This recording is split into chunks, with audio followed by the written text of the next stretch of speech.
ओम ह्रीम stream हुम फट।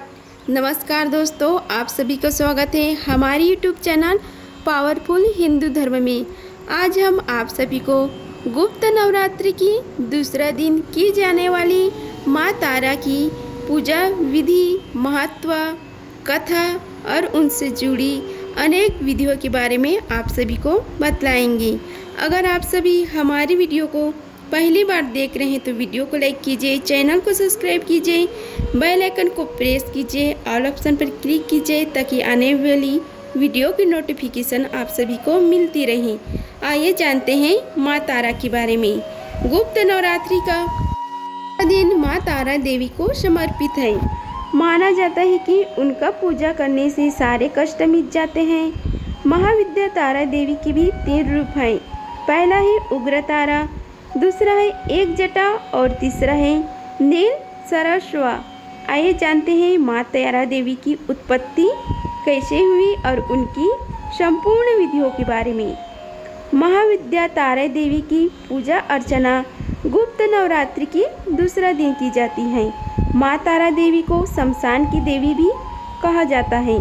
साथ ही यह भी माना जाता है कि वह मुक्ति देने वाली देवी है। बौद्ध धर्म में भी माँ तारा की पूजा अर्चना को बहुत महत्व दिया जाता है। मान्यता है कि भगवान बुद्ध ने भी माँ तारा की आराधना की थी और यही नहीं, गुरु वशिष्ठ ने भी पूर्णता प्राप्त करने के लिए माँ तारा की आराधना की थी। अब हम आप सभी को माँ तारा की पूजा विधि के बारे में बताते हैं। सभी विज्ञानों एवं पूर्व में कर चुके सभी अनुभवी साधकों से मेरी विनम्र निवेदन है कि यदि मेरी इस वीडियो के माध्यम में कोई त्रुटि नज़र आए तो कृपया मुझे सुझाव प्रदान करें ताकि इस वीडियो को जानने में और भी अधिक प्रशिक्षित हो सके। इसके अतिरिक्त सभी नए एवं पुराने सब्सक्राइबरों को स्पष्टीकरण यह स्पष्ट कर दूं कि यह वीडियो कोई सिद्धि विधान नहीं है, यह मात्र इष्ट तिथि और पूर्ण पूजा पद्धति है। मैं छोटी सिद्धियों के विरुद्ध पूर्णता हूँ और बस समर्पण और प्रेम के माध्यम से महाविद्या के चरणों में स्थान बनाना चाहती हूँ एवं अन्य उन साधकों के लिए भी यह वीडियो समर्पित करना चाहती हूँ जो व्यवहारिक सफलता के स्थान पर सर्वकालिक कार्यों को विकसित और पल्लवित करना चाहते हैं। सिद्धिगत सफलता के लिए माँ तारा की साधना में वाम मार्ग का अनुसरण करना आवश्यक है। यदि हम सिद्धि के जगह भक्ति पर दे तो हम उनकी कृपा किसी भी मार्ग से प्राप्त कर सकते हैं और सात्विक दक्षिण मार्ग का समर्थक हूँ। अतएव मैं मार्ग की विधान यहाँ इस वीडियो के माध्यम से प्रस्तुत करती हूँ। किसी भी साधना के मार्ग में गुरु का बहुत बड़ा स्थान होता है एवं सर्वप्रथम गुरु का पूजन होता है। इसलिए यदि पहले से ही आपके पास गुरु है और अपने गुरु मंत्र लिया है तो अपने गुरु का एक चित्र या गुरु प्रदान यंत्र को अपने साथ रखें। यदि आपके पास कोई गुरु नहीं है तो निराशा होने या कोई ज़रूरत नहीं। आप मेरे गुरु को अपना गुरु स्वीकार करके अपनी साधना प्रस्तुत कर सकते हैं। मेरे गुरु को अपना गुरु स्वीकार करने के लिए आपको कुछ भी खास नहीं करना, बस मुझे एक संदेश दे। मैं अपने गुरु की तस्वीर आपको भेजूंगी और तस्वीर को आप अपने पूजा स्थल में जोड़कर अपनी साधना की पथ पर आगे बढ़ सकते हैं। साधना मार्ग में आगे बढ़ने से पहले एक बात, माता तारा का मंत्र त्रिम है और त्रिम बीज मंत्र वशिष्ठ ऋषि द्वारा स्थापित कर दिया गया था। अतएव इस त्रिम को बीज मंत्र के रूप में जपा जाता है। इसमें आधे स रखने से साप विमोचन हो जाता है एवं माता तारा की साधना अक्षोभ ऋषि भैरव तारापुत्र की पूजा के बिना फलप्रद नहीं होती तथा यदि कोई साधक इस साधना को अक्षोभ ऋषि की पूजा किए बिना करता है तो वह अपने सर्वस्व का नाश कर देता है। माता की साधना में अधिकतम प्रदर्शन नीले रंग की प्रयोग की जानी चाहिए। पूजा सामग्री है, एक आसन है नीला रंग माँ की स्थापना के लिए, एक आसन नीला रंग आपकी साधना के लिए, एक तांबे की प्लेट गुरु चित्र स्थापित करने के लिए, एक तांबे का लोटा जल रखने के लिए, एक तांबे की छोटी चमकीली जल एवं आचमन समर्पण करने के लिए, एक माला मंत्र जप करने के लिए, काला हकीक रुद्राक्ष लाल मूंगा, गुरु का चित्र आम की लकड़ी से बना सिंहासन या फिर जो भी उपलब्ध हो सामर्थ्य के अनुसार सिंहासन वस्त्र जो सिंहासन पर बिछाया जाएगा। माता को समर्पित करने के लिए वस्त्र, माता के लिए श्रृंगार सामग्री, साधक के खुद के लिए कपड़े जो नीले रंग के होने चाहिए तथा यदि किसी पुरोहित की मदद लेते हैं पूजा में तो पुरोहित के लिए कपड़े, पुरोहित को समर्पित किए जाने वाले कपड़े में रंग भेद नहीं होगा।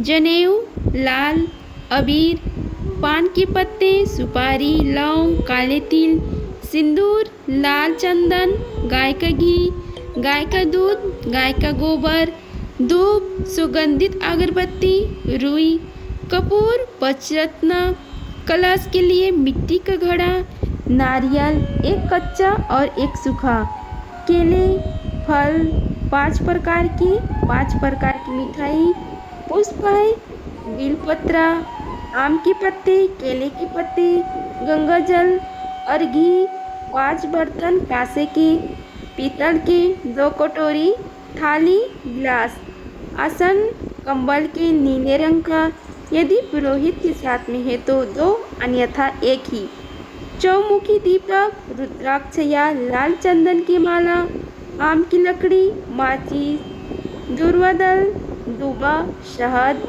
शक्कर, पुस्तक जिसके विधि विधान से साधना की जानी है, जौ, अभिषेक करने के लिए पात्र, विग्रह, स्नान के बाद और नैवेद्य समर्पित करने के पश्चात पोंछने के लिए नीला कपड़ा, संग, पंचमेवा, मौली, 7 रंगों में रंगे हुए चावल एवं भेंट में प्रदान करने के लिए द्रव्य दक्षिणा दान।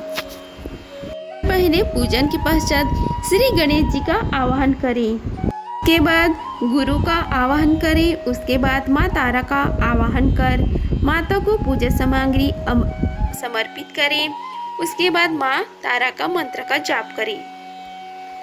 महाविद्या में माँ तारा का आप नवरात्रि या किसी भी शुक्ल पक्ष की शुक्रवार के दिन कर सकते हैं। महाविद्या तारा साधना को साधक रात्रि में 1:15 पहर अर्थात करीब 10:15 बजे करना चाहिए। माँ तारा साधना का पूजा विधि है। महाविद्या तारा साधना करने वाले साधक को स्नान करके शुद्ध गुलाबी रंग के वस्त्र धारण करके पश्चिम दिशा की मुंह करके गुलाबी ऊनी आसन पर बैठकर करनी चाहिए। इसके बाद अपने सामने चौकी रखकर उस पर गुलाबी रंग का कपड़ा बिछाकर उस पर प्लेट स्थापित कर उस पर प्लेट में गुलाबी के पुष्प को खोलकर उस पर मंत्र सिद्धि प्राण प्रतिष्ठित युक्त तारा यंत्र को स्थापित करें। उसके बाद यंत्र के चारों ओर चावल की ढेरियाँ बनाकर उस पर एक एक लौंग अर्पित करें। तत्पश्चात यंत्र का पूजन करें, सामने शुद्ध घी का दीपक जलाएं और मंत्र विधान अनुसार संकल्प आदि कर सीधे हाथ में जल लेकर विनियोग करें। तारा देवी के मंत्र है ओम ह्रीम स्त्रीम हुम फट। इस मंत्र को माँ तारा का बीज मंत्र के नाम से भी जाना जाता है। ओम वह आदि ध्वनि है जो परम वास्तविकता और सार्वभौमिक चेतना का प्रतिनिधित्व करती है। ह्रीम दिव्य स्त्री ऊर्जा का प्रतिनिधित्व करता है और हिंदू पौराणिक कथाओं में देवी देवताओं से जुड़ा हुआ है। हम आप सभी को माँ तारा की उत्पत्ति तथा उनकी कथा का रसपान कराते हैं। आइए रसपान कीजिए माँ देवी की कथा का। ऐसी मान्यता है कि भगवान शिव जी ने माँ पार्वती को बताया है कि आदि काल में अपने भयंकर मुख वाले रावण का विनाश किया, तब से आपका वह स्वरूप तारा नाम से जाना जाता है। उस समय सभी देवताओं ने आपकी स्तुति की थी। आप अपने हाथों में खड्ग, नरमुंडा, वार तथा अभय मुद्रा धारण की हुई थी। मुख से चंचल जिह्वा बाहर कर आपने भयंकर रूप धारण किया था। आपका वह विकराल रूप देख सभी देवता भयभीत होकर कांप रहे थे। आपके विकराल भयंकर रौद्र रूप को देखकर शांत करने के लिए ब्रह्मा जी आपके पास गए थे। रावण वध के समय आपने रौद्र रूप के कारण नग्न हो गई थी तथा स्वयं ब्रह्मा जी ने आपकी लज्जा निवारण हेतु आपको व्याघ्र चर्म प्रदान किया था। इसी रूप में देवी लंबोदरी के नाम से विख्यात हुई। तारा रहस्य के अनुसार भगवान राम निमित्त मात्र ही थे। वास्तव में भगवान राम की विध्वंसक शक्ति देवी तारा ही थी, जिन्होंने लंकापति रावण का वध किया था। दूसरे पौराणिक कथा के अनुसार माँ तारा देवी की उत्पत्ति उस समय हुई थी जब समुद्र मंथन से जब विष निकाला तो उसे भगवान शिव ने ग्रहण किया था। विष ग्रहण करने के बाद भगवान शिव के शरीर में अत्यधिक जलन और पीड़ा होने लगी थी। भगवान शिव को पीड़ा से मुक्ति करने के लिए माँ काली ने दूसरा रूप धारण किया और भगवान शिव को स्तनपान कराया, जिसके बाद उनके शरीर की जलन शांत हुई थी। तारा देवी माँ काली का ही दूसरा स्वरूप है। माँ तारा देवी की दूसरी कथा है। माँ तारा देवी की उत्पत्ति से जुड़ी एक और पौराणिक कथा प्रचलित है, जिनके अनुसार माँ तारा देवी का जन्म मेरी पर्वत की पश्चिम भाग में चोलना नदी के किनारे पर हुआ था। हयग्रीव नाम की एक दैत्य का वध करने हेतु माँ महाकाली ने नील वर्ण धारण किया था। महाकाल संहिता के अनुसार चैत्र शुक्ल अष्टमी को देवी तारा प्रकट हुई थी, इसलिए यह तिथि तारा अष्टमी कहलाती है और चैत्र शुक्ल नवमी की रात्रि को तारा रात्रि कहा जाता है। ऐसे मान्यता है कि भगवान शिव जी ने माँ पार्वती को बताया कि आदि काल में आपने भयंकर मुख वाले रावण का भी विनाश किया था, तब से आपका वह स्वरूप तारा नाम से जाना जाता है। उसी समय सभी देवता ने आपकी स्तुति की थी। यह ध्यान रखना महत्वपूर्ण है कि माँ तारा की पूजा के लाभ व्यक्ति पारक है और प्रत्येक व्यक्ति के लिए अलग अलग हो सकता है। भक्त अपनी आस्था, भक्ति और व्यक्तिगत आध्यात्मिक यात्रा के आधार पर अपने अनूठे तरीके से उनके दिव्य आशीर्वाद और कृपा का अनुभव कर सकते हैं। हिंदू पौराणिक कथा में दयालु और सुरक्षात्मक देवी माँ तारा का बहुत महत्व है। जो भक्त उनकी पूजा करते हैं और उनके मंत्रों को जाप करते हैं, वे साहस, सुरक्षा और आध्यात्मिक विकास के लिए उनका आशीर्वाद मांगते हैं।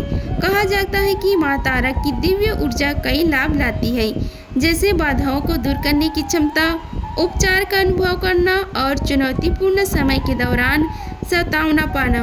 उनकी दिव्य कृपा के आगे समर्पण करके भक्त ईश्वर के साथ गहरा संबंध स्थापित करते हैं और आत्मज्ञान और आत्म साक्षात्कार की ओर एक परिवर्तनकारी यात्रा पर निकल पड़ते हैं। अगर आप सभी को हमारी वीडियो पसंद आई होगी तो वीडियो को लाइक कीजिए, चैनल को सब्सक्राइब कीजिए और कमेंट बॉक्स में जय माँ तारा लिखिए। ओम ह्रीम स्त्रीम हूँ फट। मिलते हैं अगले वीडियो में, तब तक के लिए जय माँ तारा।